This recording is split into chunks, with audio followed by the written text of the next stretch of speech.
You cannot sermonize until you have summarized. One thing that's been helpful in my teaching and preaching, and this is for anybody from preachers to Sunday school teachers to parents, is one thing when I try to teach somebody something, I really found that I have way more clarity and I'm a lot more effective when I have learned how to summarize my whole 30, 40-minute spiel within 3 to 8 sentences. 4 steps. Step 1 is assert an assumed belief. For me, this is either secularism or growing up in church religious talk, right? So secularism, it means, hey, the world tells you this, right? And then you start to poke holes in that assumption. Or it's like growing up in the church. Hey, maybe you thought the Christian life was about that. But is it really, right? You're really following the example of Jesus when he says, you have heard that it was said, but I say to you. So you're trying to come up with a concept of saying, hey, this seems true, but what if I poke holes in it? What happens next? If I can't answer what an assumed belief is, I haven't really preached a good sermon because I need to first identify where their false belief is so I can connect it to truth. Now, before you get mad at me, this assumed belief seems like it's right.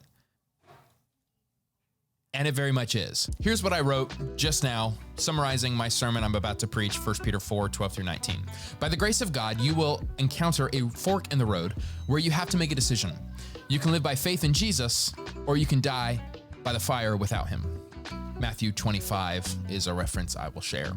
Now, if you put your faith in Jesus, you can't help but express your joy through songs like, I put my faith in Jesus, my anchor to the ground, my hope and firm foundation, he'll never let me down. After all, Jesus saved us from the fire when we put our faith in him. Now, if I wanted to make this just 2 sentences, I think I can just delete this last phrase.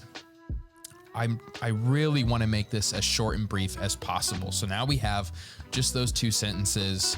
Faith or fire, and there's joy when we pick faith, okay? That's the assumed belief. Step 2 is now a but, a 1-sentence question saying, is this always true? Or is this paradigm always helpful? I'm not a universalist. I very much believe in the atoning work of Jesus Christ. I know this sounds bad. Stick with me. The question now is, but what happens when it seems like he does let us down? Hopefully, that will get my audience to really lean in because they agree. They know the truth. Those, hopefully over half of them in the room, yeah, he'll never let me down.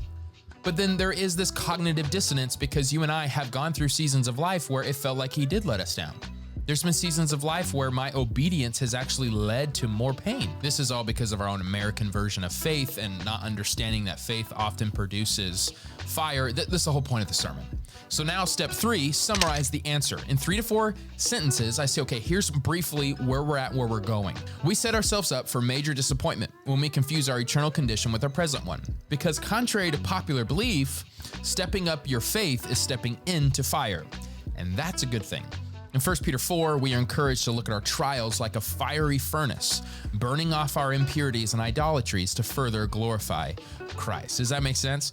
So in our anyways, the point is not to try to preach this message, but the point is to say, okay, assume belief, but, and now summarize the answer. And lastly, step 4 is a transition. So for me, this is we put this summary, we put this overview on our church website for all of our messages. The idea is they read it, they have a kind of general understanding of what this message is supposed to produce in you and help you with. And this transition sentence especially is supposed to get them to press click. Okay, I will watch this. So transition is, in this message, we will learn about the 3 stages of faith that only come from stepping into the fire. I use this for my own good. It's on the first page of my sermon notes. I swipe over. The second page is technically page 1 because that's what I'm using to actually preach. But when I make these summaries, it helps me in my sermons know where we're at and where I want to take them.